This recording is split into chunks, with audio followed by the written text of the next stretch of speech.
here we are making the spring lock. The spring lock itself is just a real thin piece of white oak. This is a 1/16 inch thick.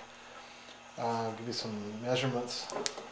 Actually, I'll put them in the plans, but about 1.5 inches by 3.5, something like that.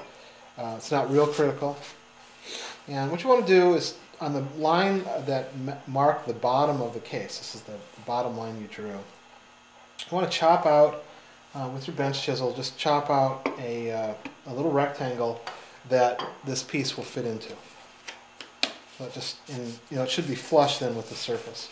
Now I left this rectangle just a little bit undersized in the length because this oak is beveled. I think I mentioned it was beveled on 3 edges, and I'm going to create a reentrant bevel that the top. I'm going to create a reentrant socket that this bevel will lodge into. So the whole idea here is that you first make a little rectangle that it fits into flush, so that when you depress the spring lock, it has some place to go. And then we're going to next now create a ramp that basically wedges the spring lock out at an angle like this. This is an exaggeration, but so we're going to take a bench chisel now and carve this back in, create a little ramp, and that ramp on the 2 sides and the top will be beveled reentrant into the wood. And the same bevel here will just kind of slide in there, and it'll basically be locked in place just by the slope of the wood. A lot like a dovetail does, but except this is playing on the beveled edges to hold it in place. So it's going to be at an angle like this. We'll glue it. You can put a nail there if you want, and then you'll be able to just push down on, do it this way. You'll be able to basically just push down on this to dislodge the lock, and then when you take your finger off of it, it'll spring back into place. So that's a spring lock, and that's how the back will be held into place in our case. So about 1/3 of the length is where the ramp will start, and I've just laid the piece in here upside down. Well, this is actually right side up, and I've made a mark at where the edge of this outer bevel is. So these were just guesses, so get rid of those. Get rid of those lines. Okay, so I've just got this line here and this line in here.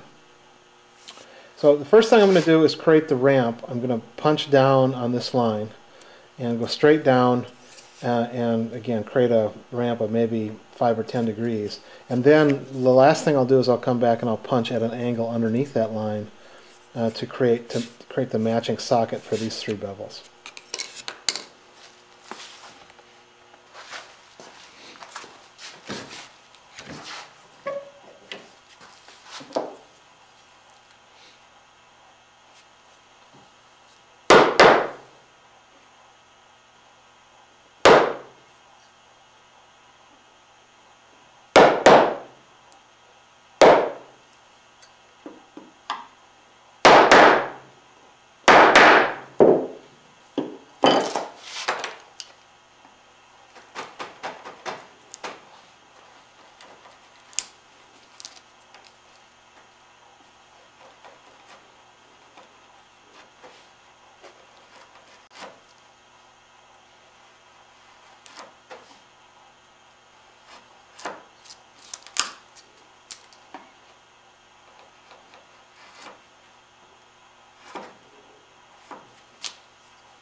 Great.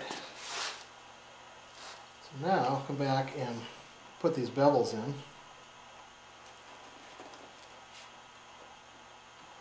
Since this back is only pine, I don't know how well it'll hold, but we'll try it.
Okay, there we are.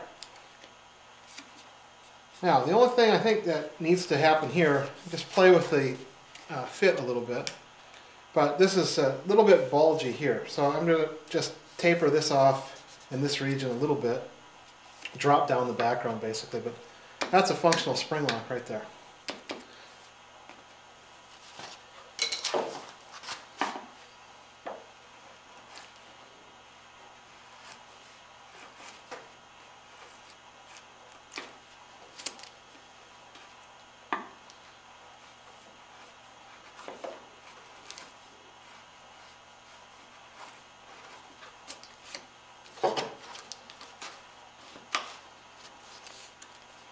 Very good.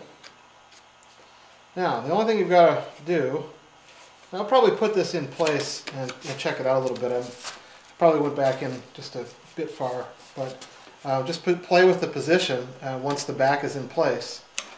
Mark the position and then glue it.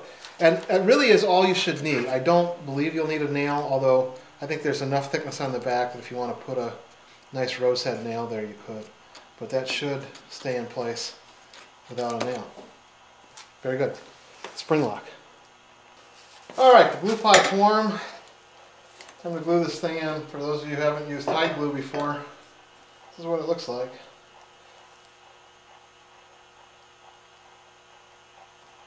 The pot of this stuff.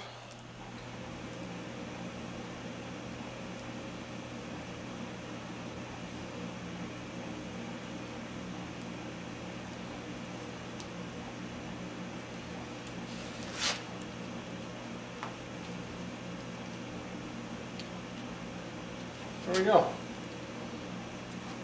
That's it. Like I said before, I'm not going to tack this. I could, but I think it's going to be plenty strong enough. And so there you have it, a spring latch. Let's see how it sticks out on the side. It's a great little technique for having a secret drawer.